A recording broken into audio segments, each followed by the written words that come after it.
Non, t'as oublié. Je cuisine sans. Je cuisine sans. Ok. J'ai oublié. Merci.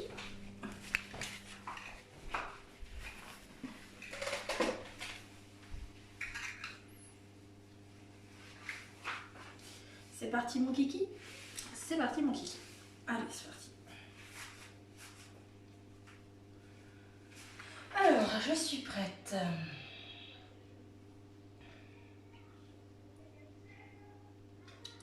On va aller se connecter, hein, si déjà.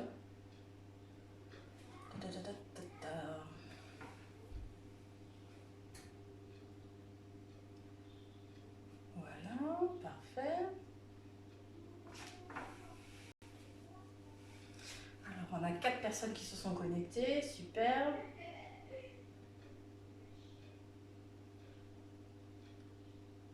Oh, ça monte. Ça monte tout doucement.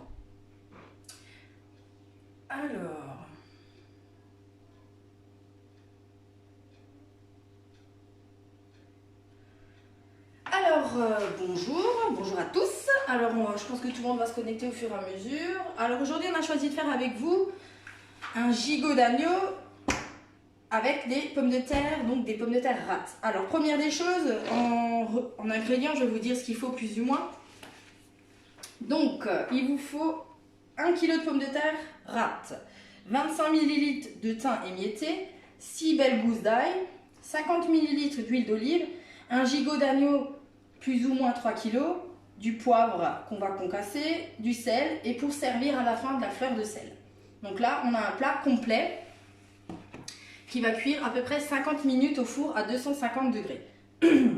Donc, il vous faut en outil un Ultra Pro. Alors là, c'est le plus grand qu'on a dans la gamme. Donc, c'est le 5 litres 7 qui est dans l'espace privilège hôtesse. Donc, si ça vous intéresse, n'hésitez pas à me contacter. Donc, le 5 litres 7 est muni d'un couvercle, bien sûr. Et on peut cuire dans différentes positions. Donc, vous avez la base et le couvercle. Donc, on peut cuire comme ceci. Donc, nous, aujourd'hui, on va cuire comme ceci. On pourrait cuire avec le couvercle à l'envers et au-dessus faire un clafoutis d'abricot, par exemple. Parce que, je vous rassure, les odeurs ne sortent pas de l'ultra. Donc, le clafoutis finirait plutôt, on sortirait et on continuerait la cuisson. Ou alors, tout simplement, utiliser son couvercle comme base et la base comme couvercle. Donc là, on cuirait vraiment à l'étouffer. Ce que vous devez retenir... Ça supporte de moins 25 jusqu'à 250 degrés. Donc là, comme je vous ai dit, j'ai préchauffé mon four à 250 degrés au max. C'est toujours en chaleur tournante et jamais sur grill. Là, j'ai oublié de sortir la grille. Je vais sortir la grille avant que je fasse mes bêtises. Et du coup, parce qu'elle est déjà chaude. Surtout, ne jamais oublier de sortir la grille. C'est très important. Alors, on enlève tout ce qui est plastique. Faire de bêtises. Voilà. Donc vous sortez votre grille, vous préparez votre ultra. Alors la recette est très facile, vous allez voir. Donc on va mettre les pommes de terre non épluchées. Donc vous les lavez bien et après vous mettez les plus grosses au fond. Donc c'est ce que j'ai fait, hein, je les ai lavées. On ne les épluche pas. Alors, si vous n'aimez pas la peau, vous pouvez les éplucher bien sûr. Moi, je suis bêtement la recette. Et puis je vous assure, ça amène un croustillant à la pomme de terre. Donc on met ça bien, les plus grosses au fond, hein. Parce qu'on part quand même pour 50 minutes. Alors 50 minutes sur la recette. Vous pouvez laisser jusqu'à 3 heures au four. La viande restera vraiment très tendre. Donc là j'ai mis mes pommes de terre. Il y a à peu près 1 kg. J'essaie de les répartir partout. Une fois que j'ai mis mes pommes de terre, je vais pouvoir parsemer de thym. Puis ajouter mes 6 gousses d'ail et après arroser d'huile d'olive, hein. Donc le thym, je vous ai dit avant, c'est 25 ml. Alors vous prenez la cuillère, vous plongez, voilà. Alors plus vous mettez d'épices, plus ça sentira bon. Vous pouvez être généreux. Moi je mets 25, je suis la recette, mais vous pouvez en mettre un peu plus, il n'y a pas de souci. Alors les gousses d'ail, on les met non épluchées. J'en mets un peu partout. Voilà, parfait. Ça c'est fait. Après, je vais aller dans mon coffre justement à l'échalote. Comme ça, vous le voyez un peu plus près. Donc celui-ci est fermé complètement et il suffit de tirer sur la petite poignée pour l'ouvrir. Et là, vous avez du coup l'ail et l'échalote. Donc je rappelle, ce nouveau produit n'est pas encore disponible à la vente. C'est le produit qu'on offre à nos hôtesses ce mois-ci. Donc si vous le voulez, ben, il va falloir faire un atelier digital. Donc appelez-moi et je vous explique en quoi ça concerne. C'est très facile en fait. C'est un atelier de son canapé, en gros. Alors là, j'enlève juste un peu la peau parce qu'elle était abîmée. Donc je suis à 2. En fait, j'enlève juste la première couche de l'ail, en fait, ce qui s'enlève bien. Donc 3. Voilà. 4.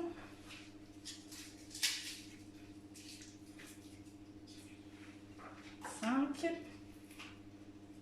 Là, c'est juste pour mettre le goût. Alors, il y en a 6. J'en ai mis 6. Allez, j'avais mis une petite. Je vais mettre une 7e. On n'est pas à une gousse près. Plus il y en a, plus ça met du goût. Voilà. On va en mettre une là, dans chaque coin. Jusqu'ici, rien de compliqué. Donc, je remets le reste et j'appuie et je ferme. Donc, ça, c'est fermé. Donc, après, je vous ai dit, une fois avoir ajouté les gousses d'ail, on va pouvoir arroser avec l'huile d'olive. Donc, l'huile d'olive, c'est... Je vais voir 50 ml. Donc, c'est pas énorme. Donc, on va remplir la petite cuillère de 50 ml. Alors, vous allez remplir à ras. Vous avez vu, je ne sais pas s'ils voient. En fait, la goutte, elle remonte dans le manche. Donc, vous savez que vous êtes à 50 ml tout pile. Alors, on en met partout. De toute manière, on va mélanger après pour bien les englober d'huile. Donc là, je prends la spatule silicone et je m'amuse en fait à enrober en fait mes pommes de terre. D'huile d'olive et de thym. On essaye vraiment qu'il y en ait vraiment sur toutes les phases de la pomme de terre. Voilà. Et ça donne ceci. Je me rapproche, voilà. C'est pas compliqué. Une fois qu'on a fait ceci, je suis un peu pas trop trompée. Donc là, on va utiliser maintenant, enfin, on va rapprocher le gigot et on va tout simplement l'enrober de poivre. Alors je sais que certaines personnes ont des recettes de grand-mère. Bah, n'hésitez pas à partager. Hier, j'ai eu la chance qu'une cliente a partagé. Donc moi, j'ai le sel et le poivre dedans. Alors je sais pas si vous voyez. Il y a en fait 1/3 de poivre et 2/3 de sel. Là, je l'ai rempli, donc j'ai mis exprès le poivre en haut. J'ai pas mélangé pour que je puisse mettre sur le gigot beaucoup plus de poivre que de sel. Hein. Alors, je disais, oui, hier, j'ai fait donc des dômes en choco et j'ai des clientes qui m'ont envoyé quelques recettes. Donc, je les publie sur mon mur, il n'y a pas de souci. Si vous m'envoyez des recettes, moi, autant faire partager à tout le monde. Donc voilà, alors je suis sûre que vous avez d'autres recettes pour faire votre gigot. Moi j'en suis une. En fait, je vous avouerai que c'est mon tout premier d'habitude. Je vais manger chez ma belle-maman, manger le gigot d'agneau. Donc voilà. Donc une fois que vous avez fait ça, alors si vous êtes à l'aise, vous pouvez le frotter vous. Et je sais qu'il y en a qui n'aiment pas toucher la viande. Hein. En fait, c'est tout simplement pour en avoir partout et que ça pénètre bien dans la viande. Là, j'ai fait une face. Je vais le retourner. Hein.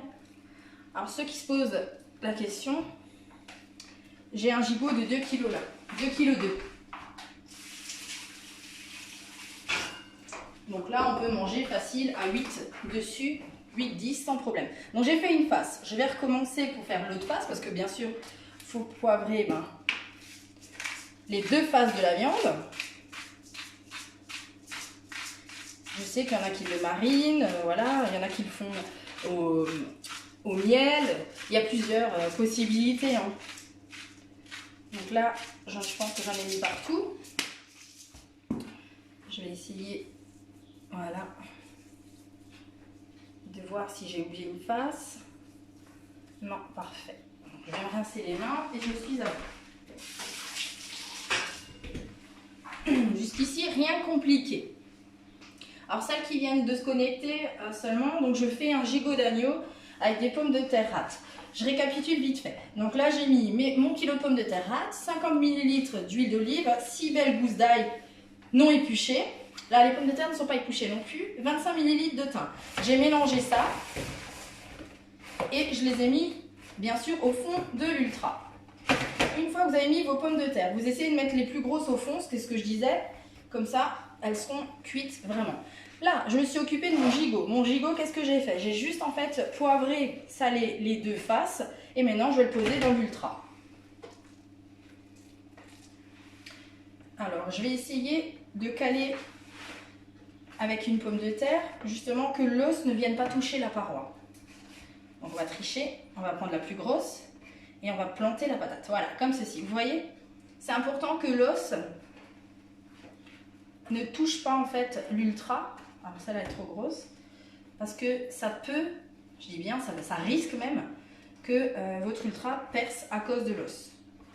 Alors je vais tourner la patate, je vais planter l'os dedans. Voilà, je vais y arriver. Voilà, parfait. Là, comme ça, c'est top. Et là, je vais couvrir et je vais mettre en cuisson déjà 50 minutes. Alors moi, personnellement, l'agneau, je l'aime pas quand il est juste cuit. J'adore qu'il est bien cuit.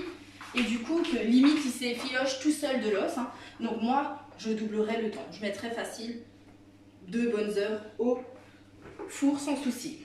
Donc, jusqu'ici, rien n'est compliqué. Enfin, c'est rien de compliqué de faire un gigot d'agneau. C'est des pommes de terre. Et je vais mettre tout ça au four. Alors, je vais regarder si ma grille est froide. Elle est froide. Alors là, pour le 5 litres 7, vous n'avez pas le choix. Il faut mettre la grille au plus bas. Parce que sinon, vous risquez de toucher le haut du four et il n'appréciera pas du tout. Donc là, je le mets en cuisson. Comme dit, je suis les 50 minutes. Je l'ouvrirai pour voir ce que ça donne. Mais moi, je vais forcément doubler le temps. Voilà, c'est parti. Je fais un bras de ménage et on va faire l'accompagnement. C'est pas bon, le four, déjà hier. Alors moi, je suis douée pour les dérégler. Voilà, c'est bon, non? Voilà. Non, clique dessus. Non, il est pas... Mais non, il est pas bon. Pourquoi il veut pas? Comme ça? Voilà. Voilà. C'est éteint. La minuterie s'est éteinte? Tout. C'est superbe les lives. Tout s'est éteint. Attends, je recommence. T'énerve pas. Je me mets sur la position à fond. On a un super four qui s'éteint tout seul. Des fois. Il est déjà parti 2 fois en réparation. Il est magnifique ce four. Voilà, maintenant si je touche pas, Clique. là je clique.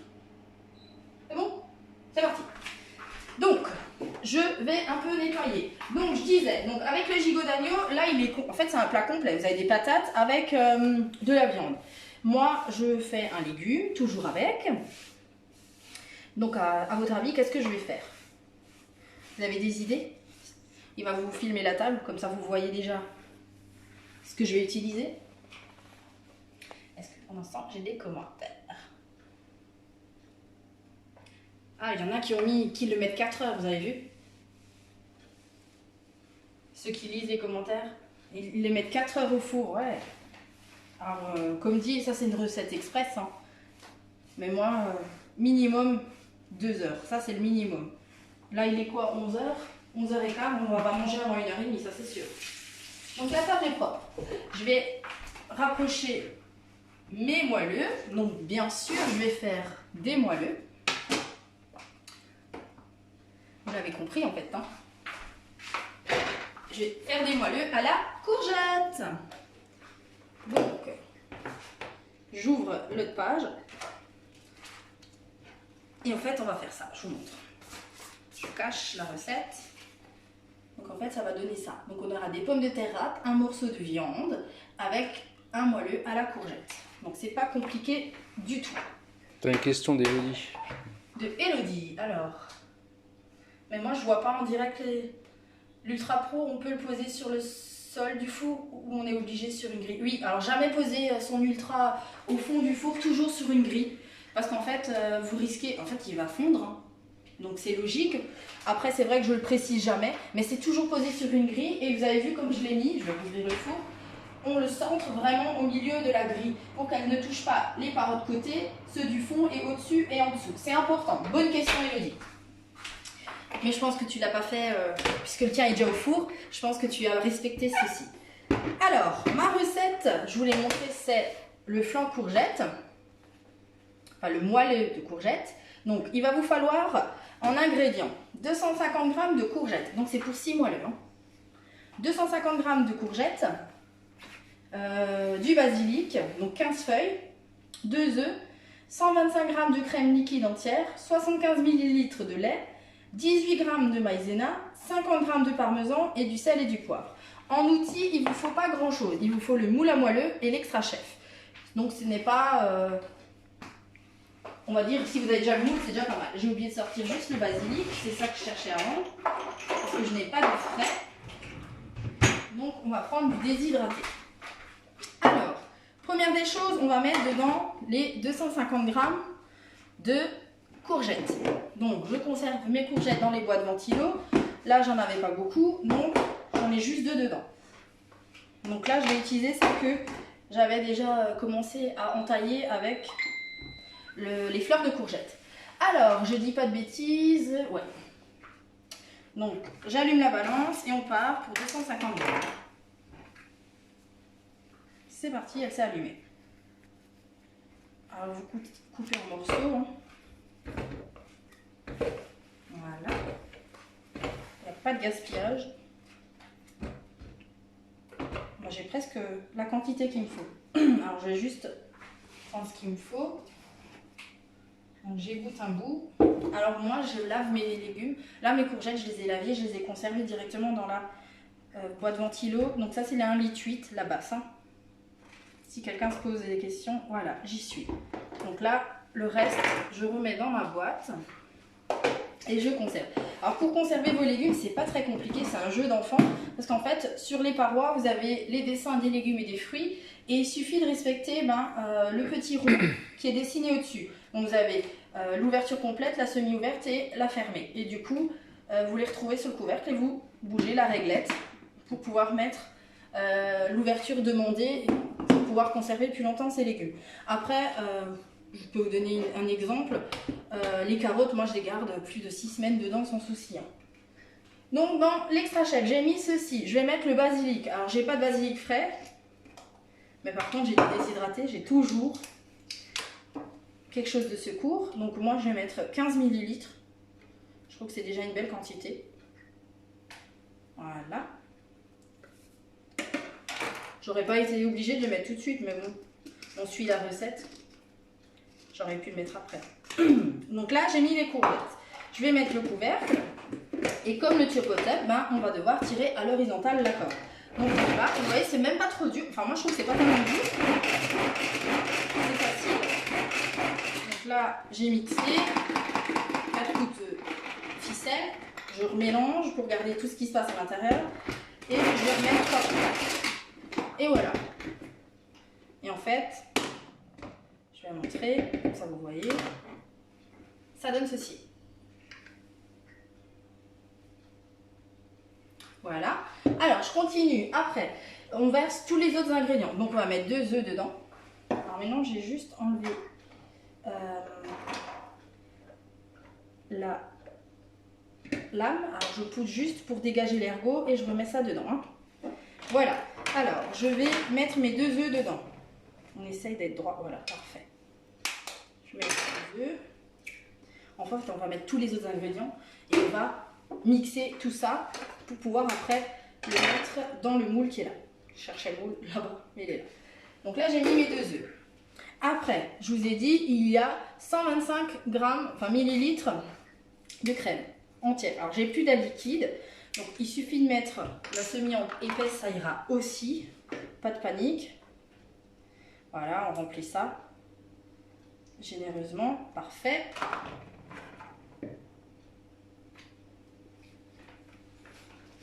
Alors, vous aidez bien sûr de la spatule fine pour aller racler tout ce qui est dans la cuillère. Pour ne pas faire de pertes.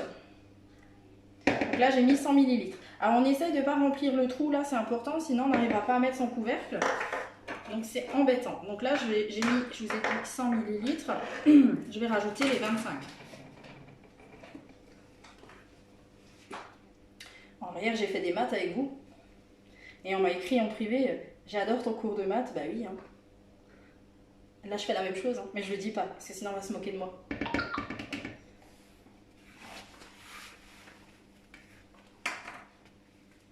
Allez, on va déformer la petite brique. On va ouvrir sur les côtés, voilà. Et on va appuyer pour faire descendre la crème. Si elle veut bien sortir, voilà. Parfait. Donc là, j'ai ma quantité de crème qu'il me faut. Je vais rajouter le lait. Alors c'est 2 recettes rapides, vous avez vu, j'ai même pas mis, parce que je discute beaucoup, je suis une blablateuse. Mais si je parle pas, en 10 minutes, le gigot il est au four. Hein. Et là, les recettes qu'on fait maintenant aussi, c'est très rapide. Alors je vais juste rincer ma cuillère de 50, parce que j'en ai besoin. Et celle de 25. Alors là, je vais rajouter 75 ml de lait.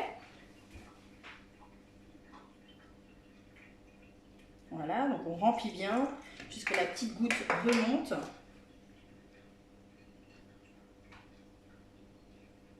Parfait. Je referme le lait avant de faire une catastrophe. Je vais rajouter ma maïzena. Je suis maintenant que ça ne glisse pas. Donc, je dégage mon les cheveux. Voilà. Alors j'utilise la balance, mais vous pouvez très bien utiliser les cuillères mesure parce que 18 grammes, ça fait 40 grammes à peu près, 40 millilitres pardon, en cuillère mesure. Donc on est parti. Moi j'ai décidé de peser. Donc je prends ma cuillère qui est à l'intérieur. On va devoir en racheter, on est au bout. Là je suis à 12, 16. Parfait. Et je vais encore rajouter 50 ml de parmesan. Bien sûr, avec du fromage, c'est toujours plus goûteux. Alors, on va aller voir ce qui reste dedans. On va faire retard. Alors, si vous n'avez pas l'extra chef, vous pourrez refaire cette recette dans le Turbo Max. Il est un peu plus petit, mais en fait, vous y prendrez en plusieurs fois, c'est tout. Hein. Voilà. Parfait. Et maintenant, on va tout simplement saler, poivrer. Donc là, je mélange bien mon sel et poivre. Voilà. Et je vais pouvoir saler, poivrer.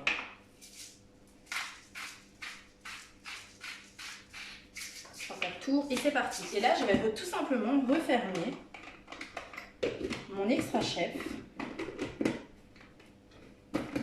Comme ceci, et pouvoir mixer. Je rappelle, toujours l'horizontale, j'insiste, mais c'est important. Parce que si c'est dans vers le haut ou vers le bas, vous allez abîmer votre couvercle. Et je vous dis tout de suite, si vous l'abîmez sans utiliser correctement votre produit, ce n'est pas pris en charge par la garantie. C'est important.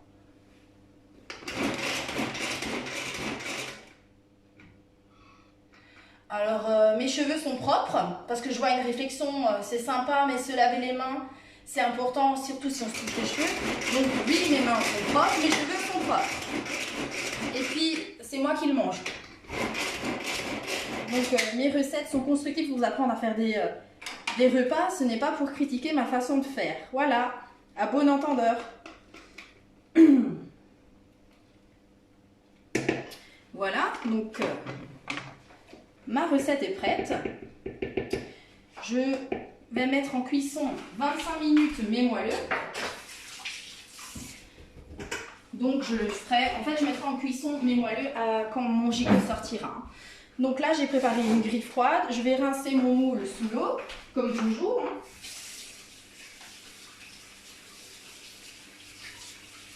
Ça permettra de faire un démoulage optimal. Et là je vais tout simplement remplir mes alvéoles de mon flan que j'ai préparé avec vous. Alors, je vous conseille de remplir aux 2 tiers. et après de compléter s'il vous en reste un peu dans le bol. Voilà. Parfait. Alors il m'en reste un peu dans le bol. Je vais aller racler sur le côté la courgette, donc le légume. Alors si vous n'avez pas de légumes frais, pas de panique, la courgette congelée ça marche aussi. Par contre laissez-la bien dégorger, donc pour la décongeler quoi, pour qu'elle dégorge bien et après vous pourrez la mixer sans souci. Voili voilou. Ben voilà, en fait. Est-ce que c'était compliqué ce que je viens de faire? Non du tout. Et vous avez un repas très complet. On retrouve le légume, on retrouve le féculent et on retrouve bien sûr les protéines avec les œufs et la viande. Donc voilà. Donc là je vais mettre ça en cuisson plus tard et je vous montrerai comme d'habitude le résultat en photo sous le live. Vous allez retrouver également la boutique si vous voulez aller voir combien revient les produits, il n'y a pas de souci, vous les retrouverez. Et si vous avez des questions, vous n'hésitez pas à m'écrire, soit en privé, soit sous le live, il n'y a pas de problème, mais je reste à votre disposition. Je vous souhaite un très bon week-end de Pâques et bon appétit, à très vite, au revoir.